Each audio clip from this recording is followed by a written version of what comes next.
Okay, so am I the only one that looks at this poster for The Darkest Minds, and the first thing that pops in my mind is, Mr. Stark, I don't feel so good. I just realized now that I'm wearing a Spider-Man shirt. It was not planned at all, but that's the thought I have whenever I see the main character in these posters.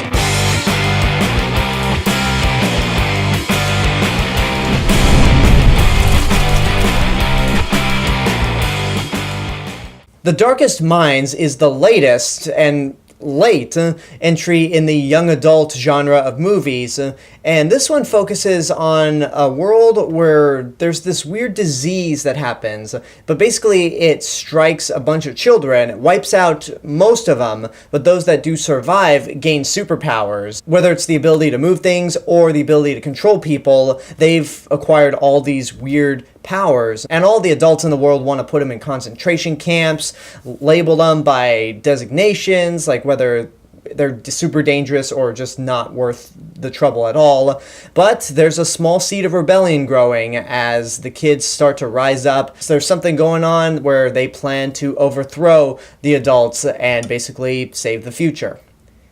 Does that sound like every other YA movie that has come out since Hunger Games? Let's talk about the YA genre in terms of movies, first of all. It all started in 2012 with the massive success of The Hunger Games, which I haven't seen since its theatrical release, but I remember liking that movie a lot. And then I loved the sequel, Catching Fire, even more. And then this is when the big tidal wave of YA movies started coming in with Divergent, Maze Runner, and there are a couple others that I'm not really thinking of, probably because they weren't that successful. And this is the point where the young adult genre really started to wear out its welcome. Even with the last two Hunger Games movies, they just felt very cliched and just all around messy. So now we have this movie, The Darkest Minds, which comes out at a time where we don't care about this genre anymore. I mean, we don't care about this genre so much that when the Divergent series tried to split the last book into two movies, they never made that fourth movie, so that series was dead and never even got a chance to finish. And the Maze Runner series did finish, but I didn't see the one that came out this year. And looking at the box office results and Box Office Mojo, this thing flopped. So that is a clear sign that nobody cares about this genre anymore. And with this movie here, it just comes out where the genre is just dying, and I feel like this is going to be the nail in the coffin. I mean, let's put aside the fact that nobody's super excited about these kinds of movies anymore. This is awful. This is a terrible movie all around because it's everything that you've seen in every young adult movie ever made. It's got the post-apocalyptic future. It's got the kids rising up against the adults. It's got the political parallels, except here it's probably more in your face than it ever was in the entirety of the Hunger Games. And it's just tired. One thing that really hurts this movie is the fact that it feels rushed at points. I will give it this, that I was never bored throughout, but the movie is moving at such a quick pace, and especially with the opening, that I have no idea what's going on in terms of why the future is what it was. How are these kids getting affected and dying off or getting superpowers? We never get a sense of why the adults fear them. It's just a mess all around, and I feel like if this movie had been made for TV, if it was a TV series rather than a movie, then they could have had time to develop all the characters and try to explain a little more. And I say that because this movie is written like it should belong on TV. None of the relationships between any of the characters work, and the dialogue is really on a level of horrendous that I didn't even think was possible in a mainstream Hollywood movie. And it's just so on the nose. It's nothing but exposition trying to explain what's going on in the world, and you just don't care. There's just way too much of showing and not telling, and I think part of that might be the fact that this movie didn't really have that much of a budget, because this is supposed to be a post-apocalyptic future. The best we get at a post-apocalyptic look is our characters running through the woods or just going on empty streets. We don't see any damaged buildings.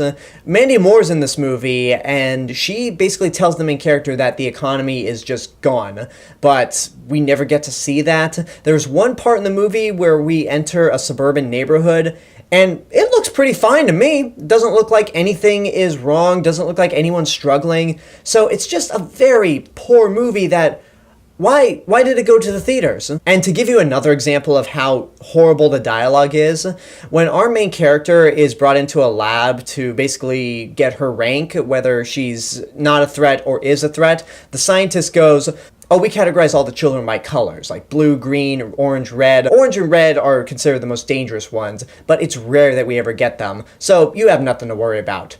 Orange alert! And it's just so bad. And then our main character tricks the scientist with her superpowers into just clearing her off as green, which I swear to God is some Jedi mind trick stuff. Not only does this movie rip off every other young adult movie that we've seen beforehand, but it also rips off everything from X-Men, Stranger Things, Harry Potter, Star Wars. I mean, Star Wars is such an iconic franchise that when you put in something that's remotely similar or ripping off Star Wars, then we're gonna know. People can spot a Star Wars reference from a mile away. That scene I just told you is like in The Force Awakens when Rey tricks the stormtrooper into releasing her from Starkiller Base.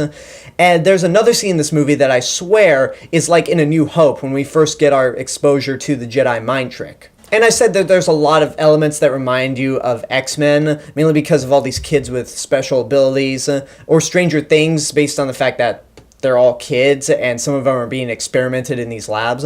But there's some points where it reminds me straight up of X-Men Origins Wolverine, and that is just not a good sign at all. And yeah, I'm not going to get into that section. Let's move on to the characters first of all. You have our main heroes, which I honestly didn't think were that good at all. There's no chemistry between any of them. Most of the actors are pretty bad. And one of the things that the movie does that is similar to other YA novels is the love interest, or the love triangle.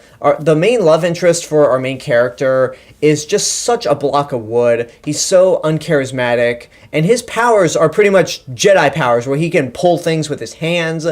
It's ridiculous. And also this love interest is just weird. And I don't mean weird in the sense where this character is by himself, alone, and you go, yeah, he's got some social issues, but he's a likable guy.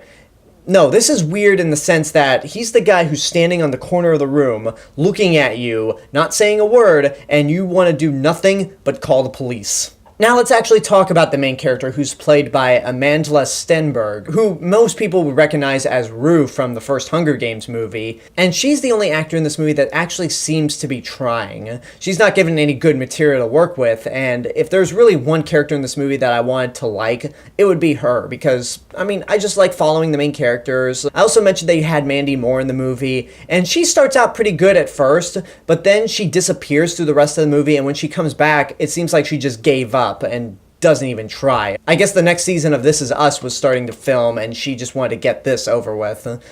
And then we cut over to our villains, which everything I said about the military villains in Jurassic World Fallen Kingdom being outlandish and cartoony, I want to take that all back. I mean, they still are, but they do not even come close to the outlandish cartoons that are the main villains in this movie, or at least the military villains. I'll touch upon the main villain a little later. But you have one general in this movie that delivers some awful dialogue. He's got one mode where it's just super tough and authoritative, and there's one point where he's supposed to be menacing, but you can't help but laugh. It's when he goes over to our main character and basically tries to threaten her and goes, "Look at me. Look at me. Look at me!" And after that moment where he screams, I thought, yeah, you guys are trying to go for what the Joker did in The Dark Knight, but you just come across as silly and not at all frightening. And that's the military villain, the big cartoon of the movie, but I want to talk about the villain himself, the actual main villain. And he's a dull piece of wood as well. He's just never threatening. There's nothing really to define him at all. And then the movie starts to do something with him and the main character that I just went, whoa, okay, no, bad touch, no, do not go down this path. This is a very uncomfortable path that we do not need to go down, and your movie is not clever enough to go down that path. Alright, so screw me, I'm just gonna spoil this. I mean, if you say spoilers for The Darkest Minds, then come on, give me a break. It's based on a series of books, which is pretty much every young adult series out there, so I'm not spoiling anything because it's just so paint by the numbers, but I have to address this. This is one of the elements of the movie that really pushed it over the edge for me. I'm not going to give it the burn in hell rating, although this element just really comes close. So the main villain of the movie is supposed to be the third person in this love triangle that they formed. Poorly. This is a character that basically has the same powers as our main character, where he's able to control minds and just do all the things that she's able to do. So before the big climax of the movie and before it's revealed to the audience that this guy is the main villain, even though everyone with a brain could see it coming a mile away, this movie goes down the path of date rape. And I just could not believe it. There was nothing interesting about this character at all. He was just a bland, blank slate that I really feel like the only way we could even have some sort of emotion and just hate this character was because he tried to pretty much roofie the main character with his powers, and it just went into a seriously uncomfortable spot. And what makes it even worse is that it comes out of nowhere. Now, if this was something that was a theme throughout the movie and they kind of introduced it beforehand, well, I may not like it, I at least can say, all right, you established it early on. But this, again, comes out of nowhere. It's never established, and that's the point where I just was like, okay, no, you cannot let this slide, movie. No. And then the last thing I have to say before I give my rating is that this movie has the balls, or the nerve, I should say, to end on a cliffhanger. Nothing really gets resolved in the end. It's all leading up to like the big revolution to go up against the main villains and basically start this rebellion. And I don't see this movie making money at all. I feel like that this right here should very well be the nail in the coffin for these kinds of movies, because this is not getting a sequel. I will be shocked if people go see this movie over the weekend and it makes money and they actually deliver on a sequel. But again, I don't see that happening because this right here is just terrible all around. It is just lazy, unimaginative. So I'm going to say don't waste your money on this at all. It's not good in the slightest, but it never made me angry. Even with the date rape moment in the movie, I'm not giving it my lowest rating because at points I just kind of feel sorry for this movie because it's coming out at a point where we just don't care about this genre anymore. And on top of all that, even if we did care, we've seen everything before. Even if we weren't familiar with the young adult genre, we've seen the stuff where it's ripping off Star Wars. We've seen the stuff where it's ripping off X-Men, Stranger Things, Harry Potter. In fact, this movie rips off so many other science fiction and fantasy properties that when I saw the movie with my friend Rachel, she just turned to me and went, "Can this movie stop reminding us of better movies?" This is just sad overall.